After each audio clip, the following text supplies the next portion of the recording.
na kahit sino kayang magbago. Maski pa ang isa magnanakaw. 8 taong gulang pa lang daw noon si JV nung natuto siyang magnakaw. Ang kanyang puntirya, mga kitang pera sa karinderya at tindahan.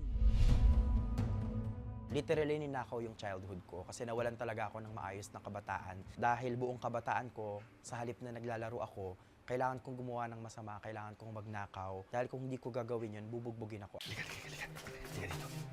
Makinig ka sa akin na. Pumunta ka sa tindahan.